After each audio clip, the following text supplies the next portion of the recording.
नमस्कार दोस्तों, स्वागत है आपका हमारे YouTube चैनल में।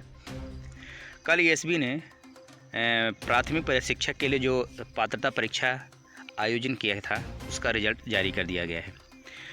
परीक्षा परिणाम जारी कर दिया गया है जिसमें जब 10/11/2024 से 30/11/2024 तक ये परीक्षा हुआ था और 4/3/2025 को परीक्षा परिणाम एसबी ने अपनी वेबसाइट पर जारी कर दिया गया है।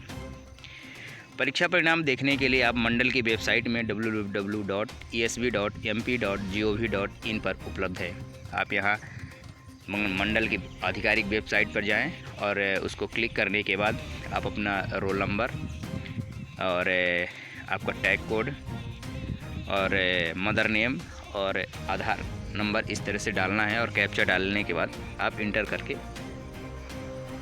अपना रिज़ल्ट देख सकते हैं। इसमें कुछ महत्वपूर्ण जानकारी ये है जो आपके लिए थोड़ा सा जानने की ज़रूरत है। इन्होंने तो रिज़ल्ट जारी कर दिया लेकिन इसमें से कुछ विसंगतियां सामने आ रही है धीरे धीरे।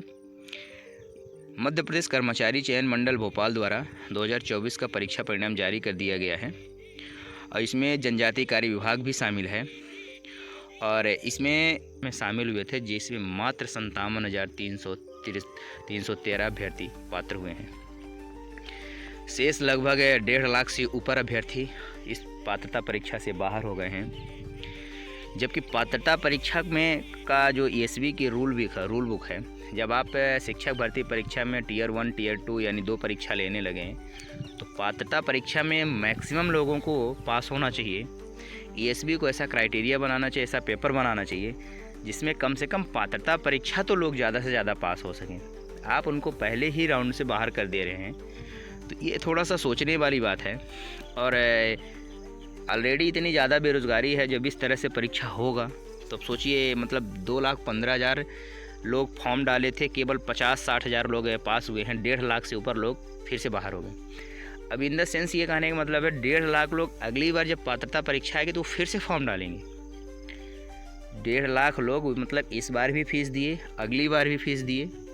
तो एसबी को या सरकार को एक ऐसा सोचना चाहिए कि जो एक बार फीस दे दिया है तो उसके लिए कम से कम 5 या 7 अटैम्प्ट उसको फ्री रखना चाहिए। क्योंकि जब वो पात्रता परीक्षा दे रहा है, कोई गरीब है, कोई कुछ भी है, बार बार फीस चुका रहा है, किसी कारणवश नहीं पास हो पा रहा है, तो एक झटका रहता है और काफ़ी खर्चा लगता है। इस प्रकार से है। और इसमें एक और विसंगत सामने ये आ रही है, काफ़ी ऐसे बच्चे हैं जिनका नंबर तो 81 मिला है लेकिन नॉर्मलाइजेशन में 73 हो गया, 74 हो गया, 75 हो गया, कोई 95 है तो 87 आ गया और कोई आगे भी बढ़ गया, कोई 70 पाया था तो वो 76 हो गया, कोई 87 पाया था तो 92 हो गया। ये जो नॉर्मलाइजेशन की जो पद्धति, नया सिस्टम आ गया है, इसमें काफ़ी विसंगतियां लोगों को देखने को मिल गई। और उसमें यह है कि जो ये सोचता है कि हम सेफ़ हैं, वो क्या होता है, कभी कभी वो पीछे आ जाता है और वो अनसेफ़ हो जाता है, और जो अनसेफ़ है वो सेफ़ हो जाता है। जैसे हमारे ही एक मित्र के साथ हुआ था, वो प्राथमिक जो अभी पिछली भर्ती हुई थी, एक मेरा फ्रेंड पाया था 111 नंबर, वो ये सोचा था खो जाएगा। एक मेरा फ्रेंड पाया था 104 नंबर, वो ये लगा था कि हमारा मुश्किल है। तो जब 104 वाले का 111 हो गया और 111 वाले का 104 हो गया, यानी जो ये सोच रहा था कि मेरा हो जाएगा उसका नहीं हुआ, जो ये सोच रहा था कि मेरा नहीं होगा उसका हो गया। तो नॉर्मलाइजेशन पद्धति को यदि यह तो सरकार को चेंज करना चाहिए, थोड़ा सा कुछ न कुछ इसमें क्लियरेंस होना चाहिए। और इस तरह से थोड़ा दुख होता है, खासकर दुख उनका होता है जिससे जो पॉइंट से पीछे हो गए, जो 1 नंबर से पीछे हो गए, ये जो पास हैं, तो इस तरह से।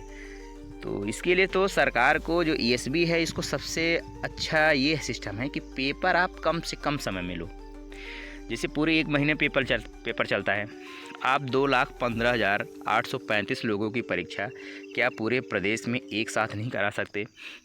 नहीं करा सकते एक साथ, तो 2 या 3 दिन में कराइए, मात्र 2 या 3 दिन में कराइए, बस हो गया। और उसको ऐसे कराइए कि जैसे एक पेपर एक संडे को हो गया तो अगला पेपर फिर आप संडे को ही रखिए, फिर उसका पेपर संडे को रखिए।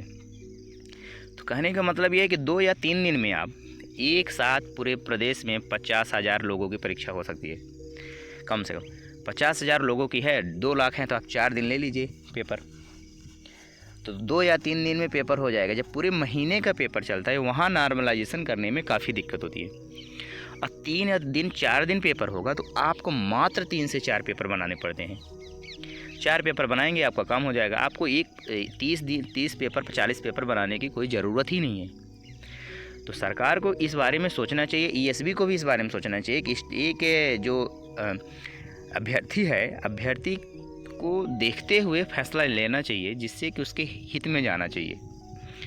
तो इस प्रकार से काफ़ी लोगों को समस्या है, काफ़ी लोग विसंगत से बहुत परेशान हैं।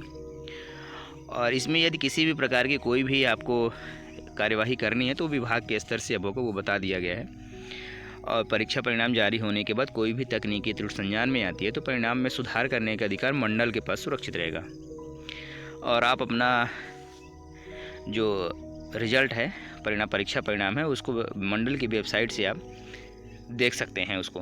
तो इस प्रकार से ये कल बड़ी खबर है जो प्राथमिक परीक्षा के देने वाले हैं चयन परीक्षा के लिए। तो जो लोग क्वालिफाई हो गए हैं उनके लिए बहुत बहुत शुभकामनाएँ, कांग्रेचुलेसन फॉर नेक्स्ट स्टेज। और जो लोग नहीं हो पाए हैं तो अब उसके लिए अपने हाथ में कुछ है नहीं, लेकिन हम आपके साथ हैं। और सरकार को ऐसा करना चाहिए कि जिससे कि या तो पात्रता परीक्षा को 40% मिनिमम कर देना चाहिए कि 40% लोग क्वालिफाई होना चाहिए। तो उससे क्या है, काफ़ी है, क्योंकि जब 2 स्टेज बना हुआ है तो एक स्टेज में 40%, दूसरे स्टेज में 50% करना चाहिए। तो इस प्रकार से हम सभी आपके साथ हैं। और सरकार का जो भी है सिस्टम तो है ही, उसमें अब आप क्या करेंगे, उसमें जो है तो उसी में। और दूसरी बात यह है कि सरकार को कम से कम एक बार ही फ़ीस लेना चाहिए, 5 बार या 7 बार कम से कम इनको अटैम्प्ट फ्री देना चाहिए कि आप दे सकते हैं। तो धन्यवाद, आप हमारे चैनल से जुड़े हुए हैं। यदि नहीं जुड़े हैं तो आप सब्सक्राइब कर लें और जुड़ जाइए, आपको समय समय पर कंप्लीट जानकारी मिलती रहेगी। धन्यवाद दोस्तों।